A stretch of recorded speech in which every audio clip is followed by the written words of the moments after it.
Hello, everyone. Welcome to another Peaceful Solution Character Education certification course. Everyone can be seated. And for those of you that are messaging me from Mexico, hola, mi amigos. I see you.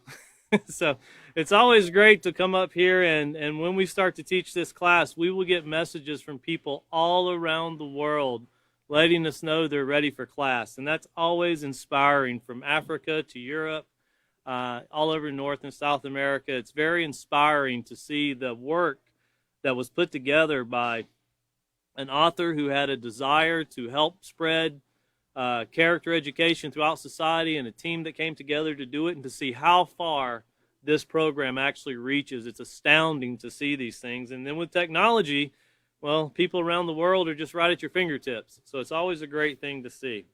So we're going to continue back in the self-control unit, and once again, that's the third of the 5 series of the junior high, and it's the most popular unit, but it's a unit that cannot stand alone. That's why we went through the character and the acceptance before this unit, and it's very important because, as the William and Catan went over, on page 4 of the character unit, it briefly states about what you've learned in the character unit. And the self-control unit here, that's what it states on page 4. So there's a lot of information we had to have in our minds to tie these things together. And a lot of people think that, well, if I can just have self-control, then I'll have it all worked out. Well, self-control of what? You have to kind of understand what character is and personality is, and the difference in between those two.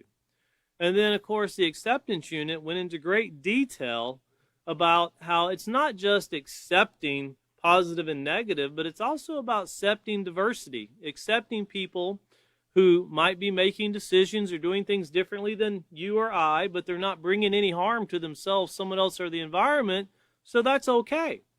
And that's something that the acceptance unit covers, along with us accepting that whenever we're around a group of people that are doing something wrong, we need to get away from that group of people. And we have to accept the fact that it's our decisions we make that will determine our future. Other people can do things that can cross paths with our interactions, and it can be a very horrific thing. But for the most part, you have to work on what you can control. And if each and every one of us can learn to control ourselves, then we'll make society a much better place. But for all of you that may not know or might not know, look down on the Facebook page. If you're watching online, you'll see the character PDF unit. There's an arrow there. If you click down, you'll be able to see the acceptance unit and the self-control PDF copies of the teacher's manuals, and you'll want to download those. And if you have any problems whatsoever, just message us at the official Peaceful Solution there on Facebook, and we'd be more than glad to assist you so you can download them, because they're very important for you to have when we're going through these classes, to put your notes together and also see how we're using the lesson plans the way it was laid out, and the intention and the purpose that was brought forth by the author and the group of teachers and parents that put this program together. It's very important that we adhere to the exact instruction, because that's when we get the most benefit from the program itself. Now we're going to be picking back up on page 11. If you could be turning over to LP1F, we're going to reread Procedure 3, and this is what David covered, and we'll do a little bit of review. He did a great job of expounding on a lot of things. I wrote down quite a few quotes that he gave in the class, and a lot of things in the self-control classes, as he was speaking about, you learn a lot through interaction when teaching schools. And I know the teachers that are watching and those who are training to be teachers, these things are very important when you can connect with students, because that's really first and foremost the challenge of a teacher, is to connect with the student. If you don't connect with the student through one form or fashion, it can be a challenge in educating them. And unlike our classes we're having here, this is a voluntary class, so people actually come to the class because they want to hear what the class is about. Well, in school, it's not necessarily that way. They go because the state law requires them to get an education and so forth. Parents send them to public school. We do a lot of homeschooling through our classes here. But this is the part where it can be a challenge in connecting with people who are in your class that don't necessarily think that what you're saying is even important. And it's a challenge because these things that we're covering, are literally the difference between having a life of peace or a life of hell. And it's always kind of humorous that you're never supposed to rest in peace until you die, right? And then rest in peace. Well, what we want to do is live in peace. That's the goal, is to live in peace and to have peace in our lives. Well, procedure 3, and once again, David covered this, and it said, emphasize to students that because self-control is so important to society, it is the first step of character development. Very important to remember. The character unit taught us about what character is, and remember, it's those morals. And on page 8, David went over that again, the dividing line that divides between right and wrong, and that's page 8 in the character unit. And of course, these morals, which are rules, they determine whether something is right or wrong. And the rules are based on whether they bring harm to someone, yourself, or the environment. And those rules are supposed to determine if they bring harm, then it's a no, or you shouldn't do it. If it doesn't bring harm, then it's okay to do. In society, we as society need to accept the fact that people have the right to do that. Whether someone wants to wear, purple shoes, pink shoes, green shoes, red shoes, people might do things that we necessarily don't like as far as our personalities, but other people do them, and it's not really something that's detrimental to society. It's not bringing harm, so that's something we need to learn to accept and see that there's no harm in those things. A lot of times in society, it's hard to determine who's right and who's wrong.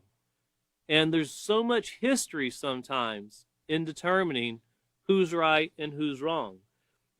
People often ask, what's an example you can give that everyone would know that they just can't agree? And the number one answer is always Israel and Palestine. And for as long as I've been alive, which is 49 years, I can remember Israel and Palestine always fighting with each other. I do not ever remember a time when they had peace. I remember them signing a peace agreement, but I don't remember it bringing peace. And I remember President Obama saying that agreements don't bring peace in themselves. It's a lot of hard work. People have to change lives.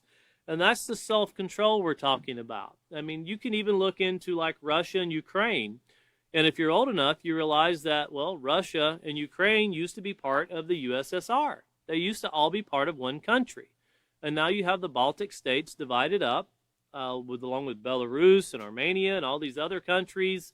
And they used to be one, but now they're many. And now there's kind of a battle of who owns what.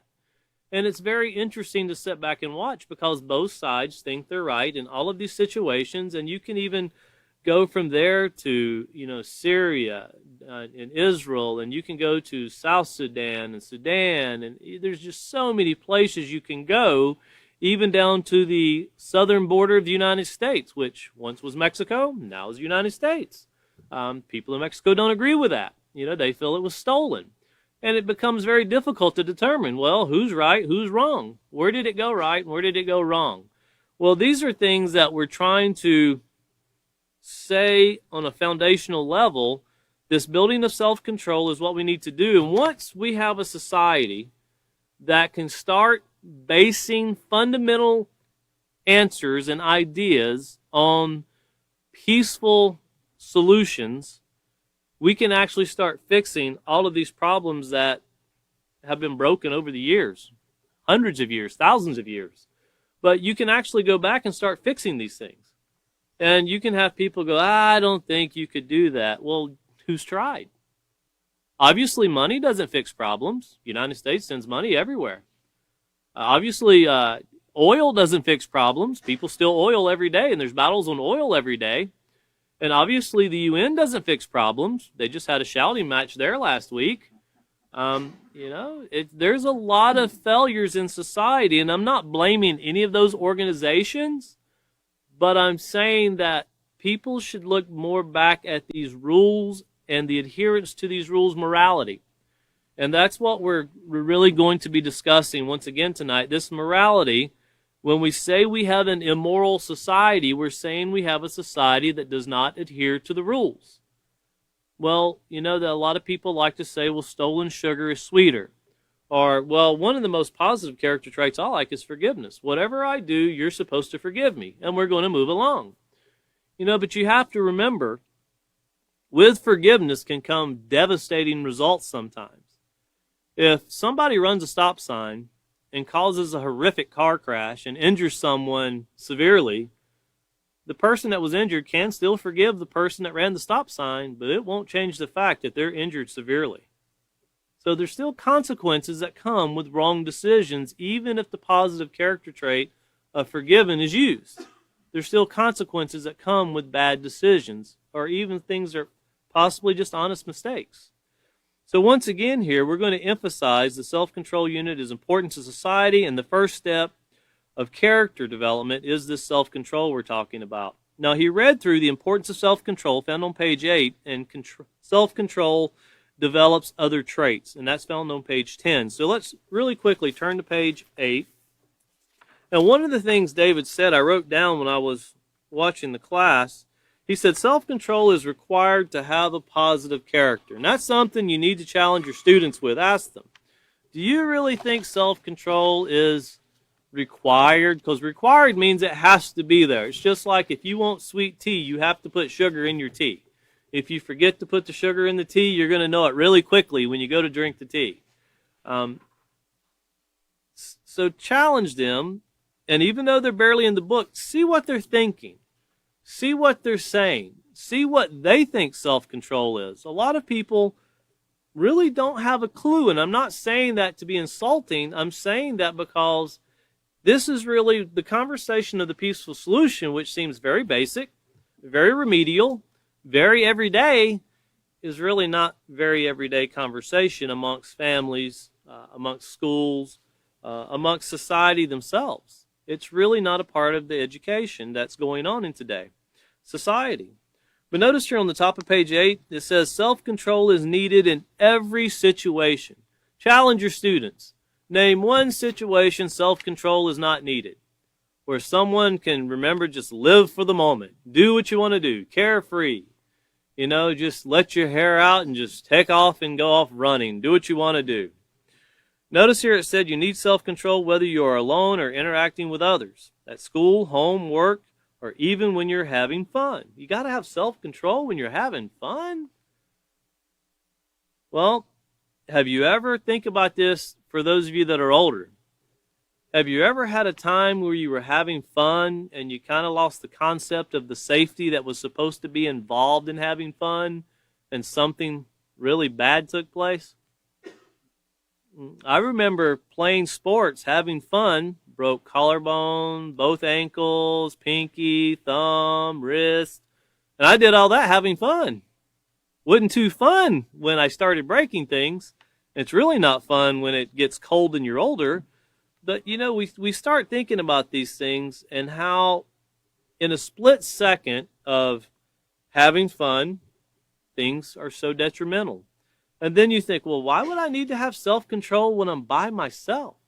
Remember the things we've covered, and all 4 teachers spoke about that over the course of the character and acceptance unit about what takes place with young people on the internet and how people can lure them in and very horrific things take place. There's also some very inappropriate content on the internet that scientifically has been proven to destroy minds. And that's something that people can argue the point, they can debate the point, but you can see the results of what takes place with this. And for those of you that might not understand, I'm talking about letting your children free on the computer and they end up on things like pornography, which is proven to destroy the mind, is more powerful in hurting the mind than cocaine itself. You're talking about an industry where a lot of the people that are in it working commit suicide or die from drug overdose or die from severe disease. Okay, so the lifestyle itself is not healthy, and then what are you teaching someone? If you're watching something where someone is bringing harm to themselves, that's not positive character. That's not beneficial. And you think, well, who didn't have the self-control whenever the child is at home by itself? Well, who's responsible for the content the child has access to? We can blame the children all we want to, but there comes a time the parents and teachers have to be responsible themselves. If you give a child a telephone or a cell phone with internet, you pretty much have given them something that can be a tool that can be rewarding or a tool that can be a death sentence. It can be one of each. It can be both also. So think about these things as we go through this, because David also talked about how self-control enables you to speak and behave appropriately regardless of the choices that are placed before you or the situation that you're in. And that means, the author of The Peaceful Solution told me one time, he said, everybody has things that irritate them. And one thing that irritates me is when something goes wrong, the first thing out of someone's mouth is another person's name. He said, I just like it if somebody would take responsibility one time. And I thought about that, and through my interactions, when things break, I've learned that that's very irritating whenever you're trying to find a solution to a problem, and the only thing you can get is someone else's name. And so I'm more worried about how this took place. Not who did it, not yet anyway. We'll get to that later. But how did it take place? The who, what, where, why, how's usually last. But you get into these things, and this is all part of self-control. Taking responsibility for what we do. He also read, if you look over here to page 9, at the very top, it said, now that you're growing up, it's up to you to take the responsibility for keeping yourself in control. And remember what we read about on page 60 of the character unit with influences, and how you're to never underestimate the power of an influence, and how the power they have in our decision making, our choices. And we also talked about that with making friends in the acceptance unit, and how friends can tend to influence us through peer pressure and conformity, and how people can give in to do things that they normally wouldn't do through this influence and conformity. Well, when someone is working to develop, and that's something that has to be really understood, working to develop. Self-control is not something you read it, controlling myself. Well, got that down. Okay, next subject. It's something that can take a lifetime to develop. And, you can let your guard down in any instance, and you're out of control. And you're bringing harm to other people and yourself. And all of these things that take place can be extremely detrimental to our character. But once again, if you notice here, it says you can no longer expect your parents and teachers to remind you of proper behavior. You should now be able to distinguish between right and wrong. Well, why should you? Because you've been through the character unit and the acceptance unit. That's why those units are so important. Those were two units that foundationally laid the difference between what is right and what is wrong, what you should accept and what you should reject, things you should do and things you should not do. And it's very important because in the self-control, remember chapter 3 of the character unit, the making of a VIP, and how we make things a habit is we value them. And remember what values were on page 6 of the character unit is something that's important to us.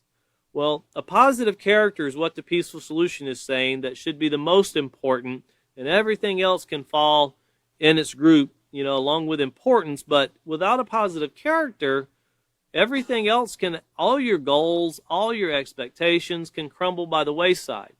And we can go through a whole life of wanting to accomplish things, but never really getting anywhere in life because we didn't do it in a positive manner. But looking at the next paragraph here, it says, even though you have been developing, growing, maturing, and that's not just with age, that's also with character. Developing self-control through the guidance of the adults in your life, and that's if you've had positive adults in your life. There's some people that have adults that don't practice self-control, and they're out of control. And that's also something we covered in chapter 2 of the character unit with All in the Family. Not everyone is in the ideal family. Some people don't have an idea what it's like to have a mother or a father or parents in general. Some people can go through an entire life and not really have an idea what that's like. So we have to realize that what our ideas of what a family life is like usually comes from the family life we had. But we have to remember not everyone has this ideal life. And you can have both parents, and you can have the, nice house with a white picket fence and the, 2-story dormers on the front. It can be all of these great things, but you can still have a lot of negative things taking place in an ideal household. And if you remember, we covered in Chapter 2 of the character unit that most families are not positive or negative. They're somewhere in between. They're a lot of positive and a little negative, or a mixture of both. But there's still a mixture there that causes problems to arise and situations to arise. Looking down at the next paragraph, it says, self-control must come from within you and must be practiced consistently. So once again, you can't wait for someone else to help you develop self-control. It has to come from within us, so it comes from within us outwardly. You can't wait for someone else to control themselves, and then you'll control yourself. And we'll get into the anger triggers and all those other things that will help bring these things together. But once again, it must come from within you and be practiced consistently. Remember, value, imitate, practice. And looking down a little bit further, about midway into the paragraph there, it says, if you are respectful to adults while in their presence, but disrespectful when they're not around, then you're not consistently practicing self-control to maintain the character trait of respect. And that's not just for students talking to their parents. That could be an employee-supervisor relationship. It could be a teacher-student relationship. It could be just one person to the next person relationship. It's always said by people who promote positive character, and this is something that you try to think of consistently, that if you say something about somebody and you thought that they were around the other side of the wall listening and they could actually hear what you said, would you actually say it the same way? Would you say it differently if they could hear you say it? And that's something that we all need to put into play, practicing on the things we say about others. Would we actually say it that way? Because that could help the way we think and the things that we say, our actions that come forth from those thoughts. So turning over here to page 10, once again, you'll see here, developing and practicing self-control will enable you to develop, once again, developing and practicing, so letting it grow, working on it. This is a lot of work that has to be put into play. It will enable us to develop many other traits. But the first thing we have to do is start developing the self-control. Being able to accept what is right and what is wrong, what brings harm, also what can cause harm, and what we allow to be in our kind of circle that we have there, what we allow into our lives, whether it be education or relationships. And then if you look at the next sentence, it says self-control is the foundation of a positive character. And by the time you've read that on page 10, it should really be setting in, because that's the third time you would have read that very same phrase. It's also spoken of on page 3 and page 4 of the self-control unit. So once again, self-control is the foundation of a positive character. You cannot have or develop or grow a positive character without controlling yourself. And controlling ourselves is the influences we talked about in the character unit, making sure that we alleviate the negative, and it's okay to accept the positive influences, but we need to get rid of the negative. And we even talk about how music influences us, movies, entertainment in general, not just Friends, but we also talked about how the sounds of certain things influence us. You hear if you're a guy and you hear that hot rod go by or that sports car go by, to grab your attention. And there's other things that we won't get into in this class that can grab your attention just from the way it sounds. We also talked about how things grab your attention from the way it smells. And we talked about cooking and bringing back memories of, something you might have done with your grandmother or your mother or your father or whoever you shared these things with. All of these things play a huge part in our database that we call a brain, where we pull all of these memories from. And of course, we probably have some bad experiences that we all could share but we'd much rather share the positive things that we've experienced in life and how we got rid of the negative things. And that's really what we want to concentrate on tonight in looking over at page 11. This gets us into procedure 4. So if you put your finger there on page 11, we're going to go back and read procedure 4. And keeping in mind that, you know, and I know every teacher has said this so far when it comes to foundation, but, you know, I say build a house. Not everybody builds a house, but everybody lives in something. You know, you live in, one person told me one time, I'm homeless. I said, where do you live? I live under a bridge. Okay, let's talk about a bridge. You ever seen a bridge fall apart? One just fell apart in Pittsburgh, Pennsylvania, or in Pennsylvania somewhere here not long ago. You know, if it's not stable, do you want to live underneath the bridge? And he actually said, he goes, you know, I actually moved from one bridge to another because I thought the bridge was going to fall down. When those big trucks came across it, it sounded like the bridge was going to collapse on me. But he was perfectly joyful with his life. I mean, I was actually shocked. This guy just enjoyed. Now, he was in a warm part of the world. He didn't live in the United States, and we were in a different country, but he was very, and the weather was very nice, so I could see where he wouldn't get cold. But even he could understand how foundational things are very important. But you think about whether your house, and that's usually what you think of. You know, there's a high-rise building in San Francisco that will probably be used as a great example in the Peaceful Solution for many years to come, about how hundreds of millions of dollars can be poured into making these just beautiful, extravagant condominiums. But when they first started, the foundational footers were not put in correctly, and now the building literally leans 2 foot from center right now.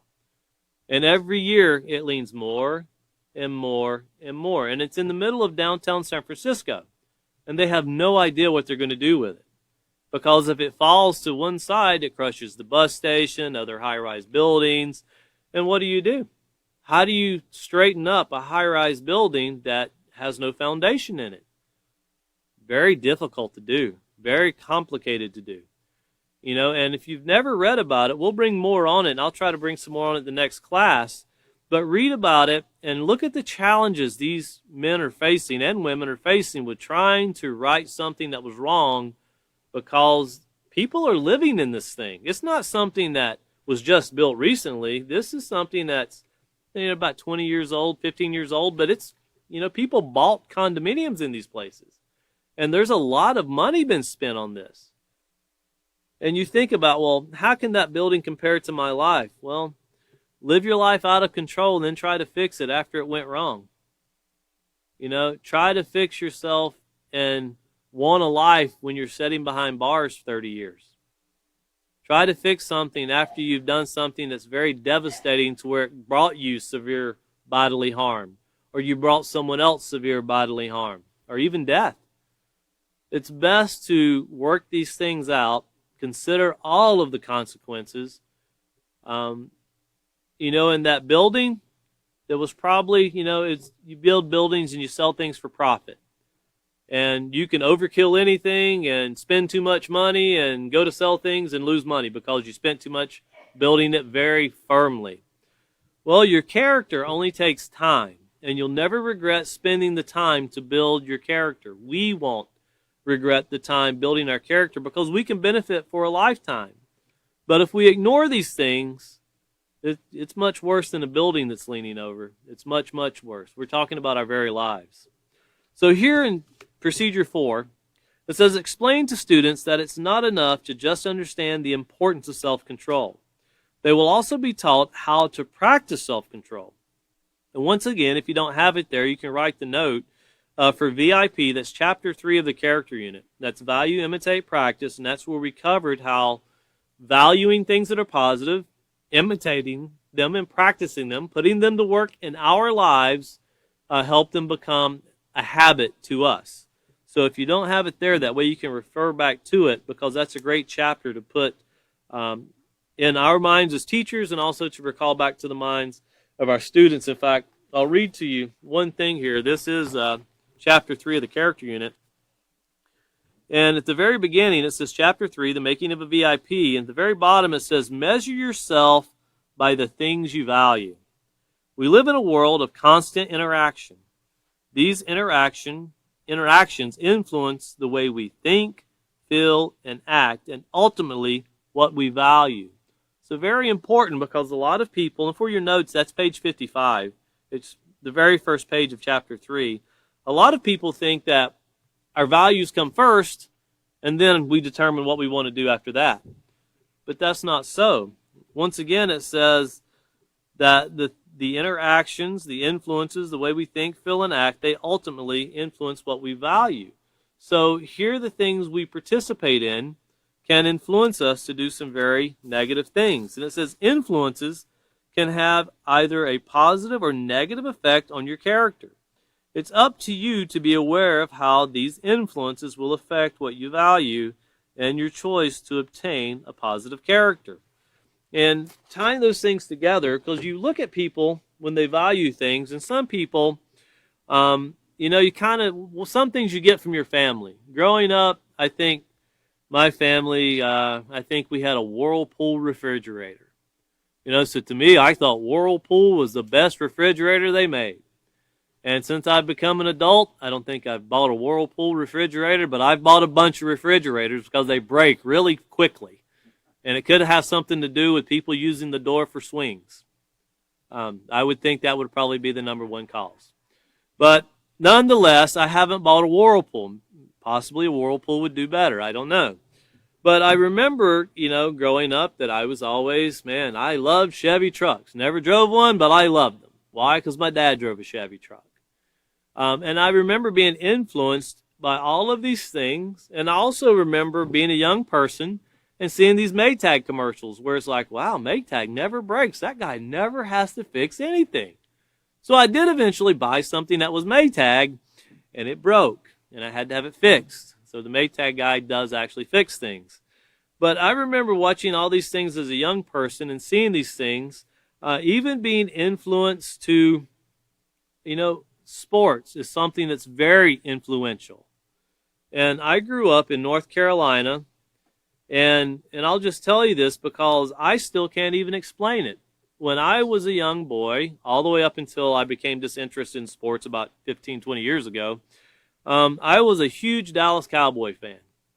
And that's all I wanted to do was watch the Dallas Cowboys play. Didn't get that from my father. He was a huge Green Bay Packer fan. My oldest brother was a huge Denver Bronco fan.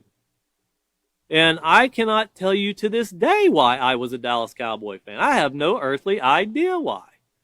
Because no one in my family was a Dallas Cowboy fan. And I've actually thought about, because my friends, we used to really get into some heated discussions because my closest friend was a Washington Redskin fan, or a Washington football team, or Commanders, or whatever they call themselves these days. And I still to this day can't even begin to explain why I decided I liked them. I really don't have a clue. And I really wonder how many more things in life take place like that we're just influenced in a way we don't know, but we really dedicate ourselves to it. And my quarterback's the best. Well, unless he gets traded, he's in another uniform, then he's not great anymore. But you look at what takes place, and we're going to get into this guarding your mind, because if you watch the news, if you haven't seen it, watch the horrific actions that took place at the last football game in Los Angeles, where another person was beat to the point where he's in a coma. This is not a rare thing, especially in Los Angeles, where people, because of two football teams playing a game, and those people playing the game, when you watch a football game, and this is what caused me to become very disinterested, when you're watching a game and everyone you see is a millionaire, and I'm poor and I had to work very hard to pay for my ticket to come watch millionaires play a sport that I played out in the yard, and that influenced me to not have any desire to watch it anymore.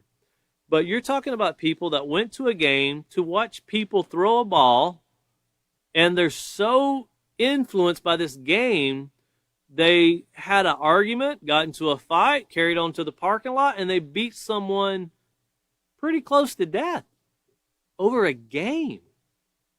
Now, that's what occurs when people lose control. That's what occurs when you're having fun and you don't practice self-control. And I think those people, if that man was to die, I think those people will really, really regret it, because then they're going to be charged with murder.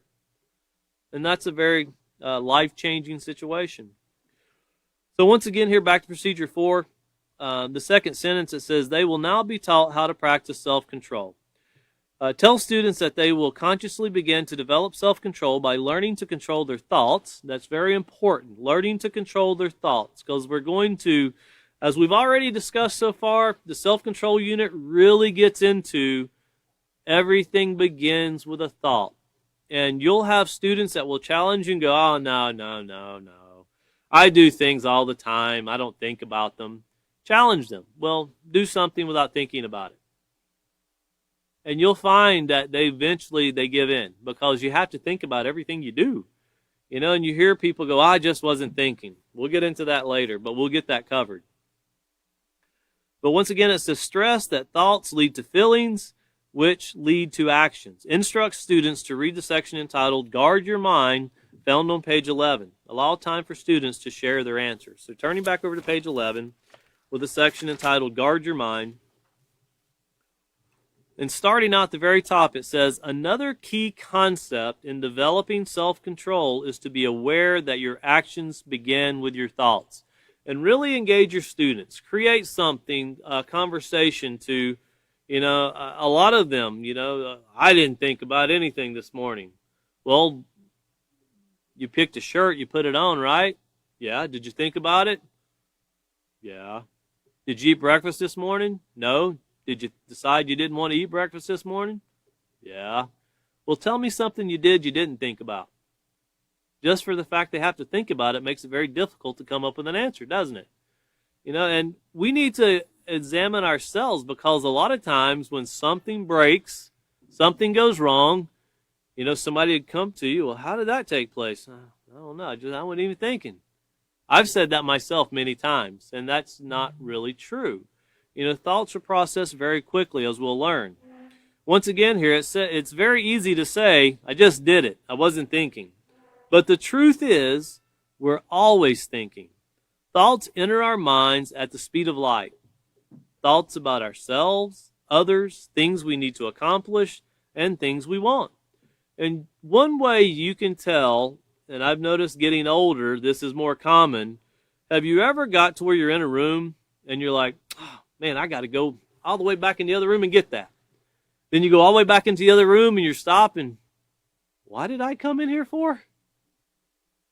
And it becomes embarrassing, because it's kind of like when I search for my glasses and they're on my head, or I look for my car keys. And I'll share this with you just so you can see how ignorant we can be. We have a van we use for the Peaceful Solution, and it's set one time. We didn't go anywhere on a trip for a couple months, and I couldn't find the key anywhere. So I went and had another key made and spent a lot of money, and they said, well, when you take it, it's got a little remote in it. You're going to have to program it to your van. I'm like, okay, I can do that. So I drove back. I got in the van. And now, this is weeks between this initial couldn't find the key. Got into the van, got the piece of paper out, went to stick my key in, and it hit the other key. It was in the ignition the whole time. You know, if I would have just been responsible and thought, well, that bell keeps going off every time I open the door. That's supposed to be telling me something. You know, that ding, ding, ding. Well, yeah, your key's still in there. And so now I have a spare key, but it came through not really, you know, concentrating and thinking about what was being done. Because if you consider the thought process that went into that, well, if the key is missing, where's the first place you probably should check? Well, where it's used, right? Go see if you left it in the ignition. Well, I didn't do that. Very interesting situations I've had in my life with keys. You know, they have these new keys now to where you just push a button to crank the vehicle.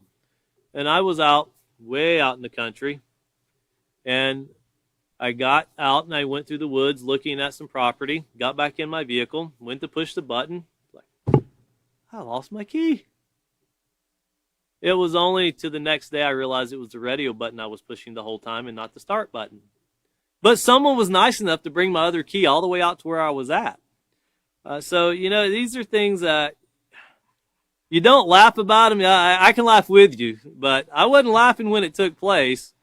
But, I really sat there and I kept thinking, how could I have lost my key? Because I know I had it. I had to crank the vehicle to leave. And you start thinking, well, did I even have it to begin with? Well, yeah, you couldn't have drove there if you didn't have it to begin with. But these odd things start coming up in your mind, and reasoning kind of leaves us very quickly. It's like when I just got to get that. I can't believe I left it. You go into the other room. I don't remember why I even came in here. I came to get something. Don't remember what it was. It's a very common thing. I hope it's not just me. I hope other people can relate to that. So once again, it's very easy to say, I just did it, I wasn't thinking. But once again, the truth is thoughts enter our mind at the speed of light.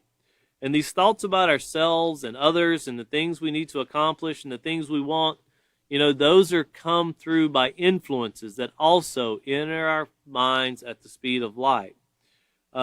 These thoughts then lead to feelings, which in turn can lead to behavior. And you think about how technology has developed these things to where if you go on a news source and you start seeing all these pop-up ads that come up on your news sources that you go on to, Judge Report's a very popular one, that these pop-up ads start changing. And these pop-up ads are all based on what you were looking at in the previous sessions you were on the internet. Whether you were trying to buy something, I was looking at solar well pumps here not long ago, and now every time I go on Drudge, all I get is these ads for solar well pumps. And it's very common. But these things, these little ads, they flash and they go away. They flash and they go away. And people spend a lot of money because remember what we covered about the soft drink in the movie theater where they just flashed it on the screen for a second, pulled it off. Most people didn't even realize that they had seen it, and they naturally wanted to go get themselves a soft drink.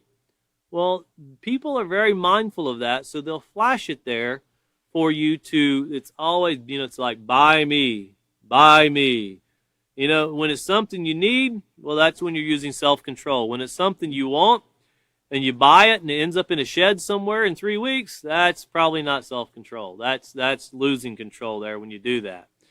As the author of The Peaceful Solution said, that when you're buying so many things, you're going shopping for a storage building because you got nowhere to put all the things you bought, that's time to start going through and developing some self-control because you're out of control with spending.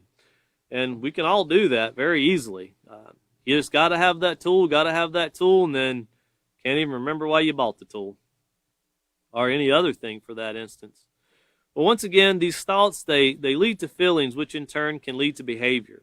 There's no surprise that sad thoughts make you feel sad. So how do people act when they feel sad? And engage your students. Ask them, how do you feel when you feel sad? What are some things that you normally do? Some people, let's read this. It says, many people mope or cry, even isolate themselves from friends and family. Your thoughts are powerful, and that's something to never underestimate. Our thoughts are extremely powerful. I've been in juvenile detention centers with young people and I'll never forget the story of a young man in Laredo. We were down there teaching, and I asked him, I said, what are you even here for? 14 years old. He's 13 or 14. He was going to be tried as an adult. And he goes, murder. That's what I'm in here for. I'm not going anywhere. And I asked him, I said, let me ask you, what led to it? Well, he got hooked in with a cartel down in that area, and he was delivering drugs. And some drugs got stole from him, and it is not the right answer to go back and say, I don't have money, the drugs got stole. He said, you just don't do that. So you go and you try to scare the people into giving you money. So he did that. He ended up shooting the person.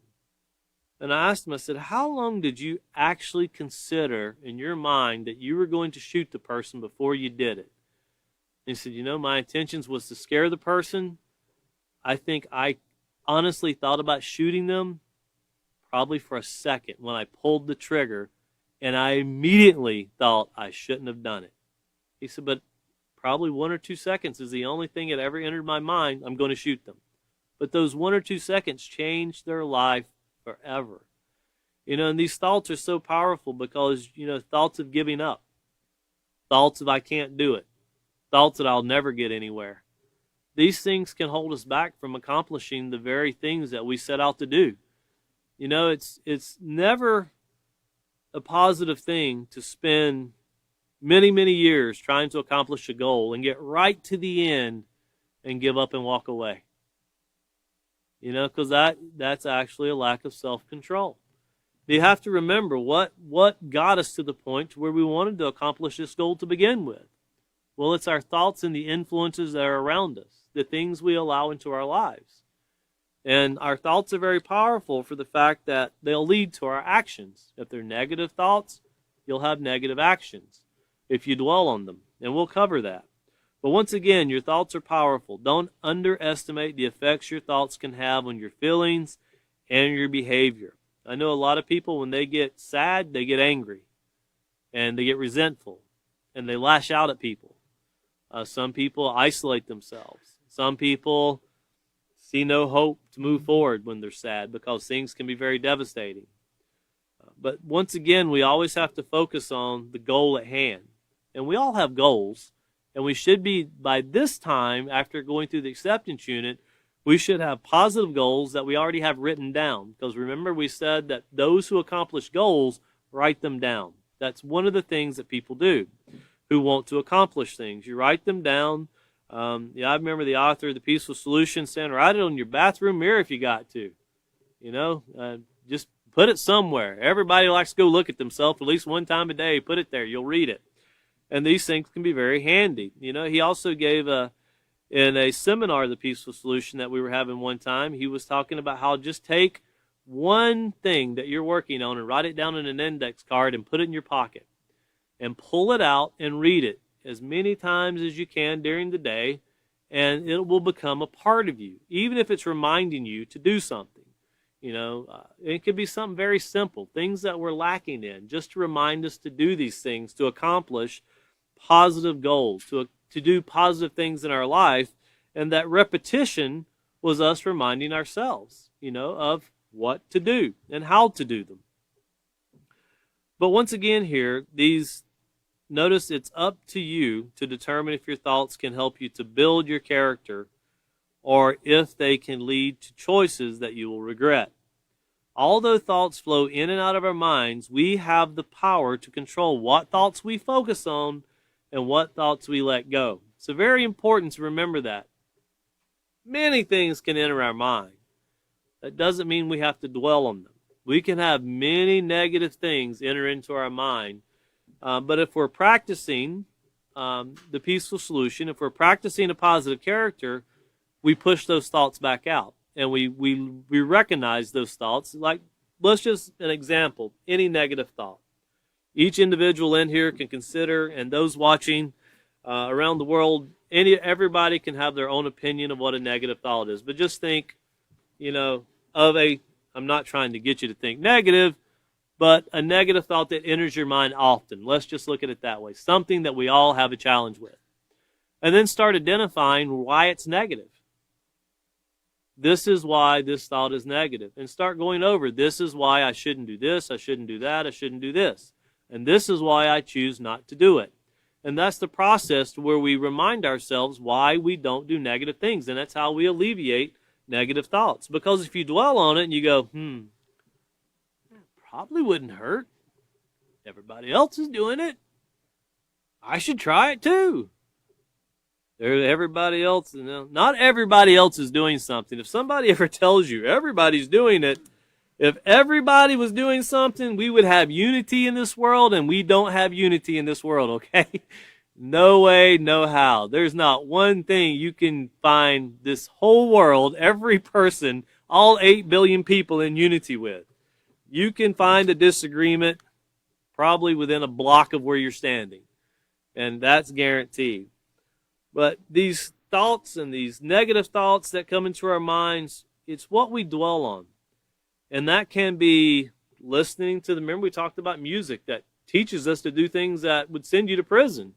When you keep replaying that and singing along with it, well, that's not removing negative thoughts. That's practicing doing negative things. When we go on the internet and we look at inappropriate, explicit things, that's practicing putting those thoughts in our mind. We're talking about removing them. So if you see something that's negative, turn your head. Remind yourself why it's negative. Remind yourself of the consequences that come from those thoughts, and then move along. And that will help us. That's part of developing the self-control. And eventually we can get those thoughts completely out of our mind to the point where we can conquer things like that. But once again here, people that focus on negative thoughts about themselves and others or about the things they want to do are setting themselves up to fail and to engage in behavior they will eventually regret. And there was an article I was just reading to a group of people here not long ago about a new strain of HIV that's supposed to be 6 times stronger than the currently known strain of HIV.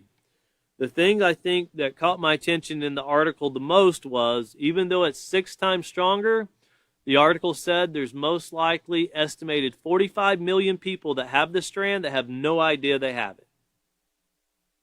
Now, can you look at someone and tell whether they have it or not? I can't.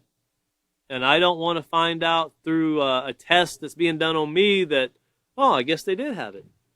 That's not a way in life we want to learn stuff.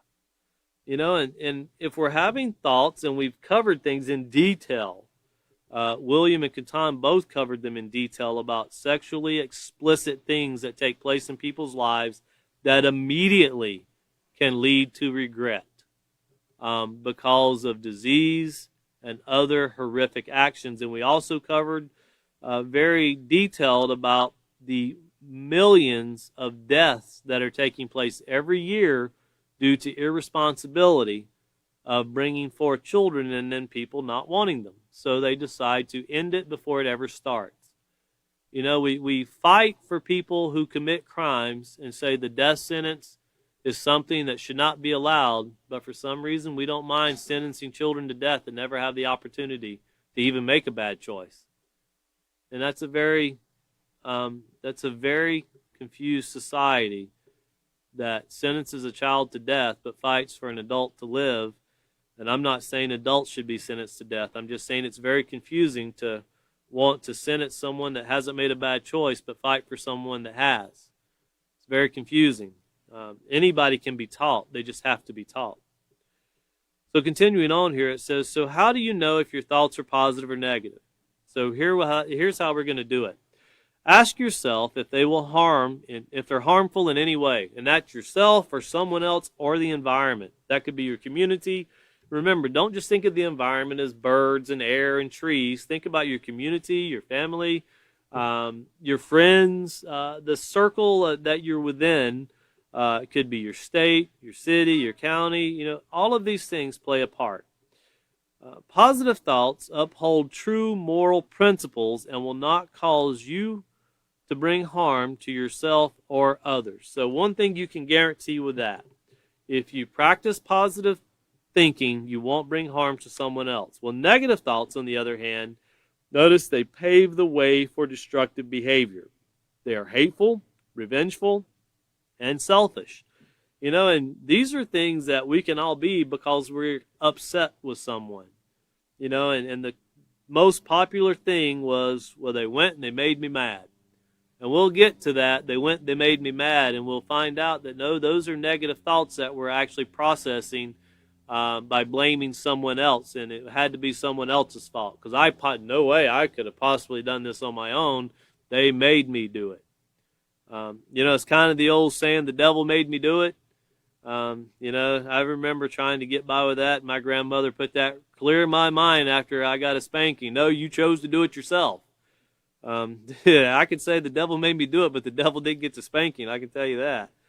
And you think about these comments that we make, and we're kind of taught these things throughout life. And it's constantly a way of placing the blame on anybody but ourselves. And that's negative thinking also. It's not being responsible. So we're perfectly capable of making a mess on our own. We don't need assistance, even though we allow assistance to come in through influences. When we allow all of this negativity around us, we're very capable of doing really bad things on our own as a society. So once again here, notice, guard your mind by distinguishing between positive and negative thoughts. Consider the types of feelings and actions your thoughts can lead to. Once again, this developing, when we're considering these type of feelings and actions that our thoughts can lead to, remember the top of page 9.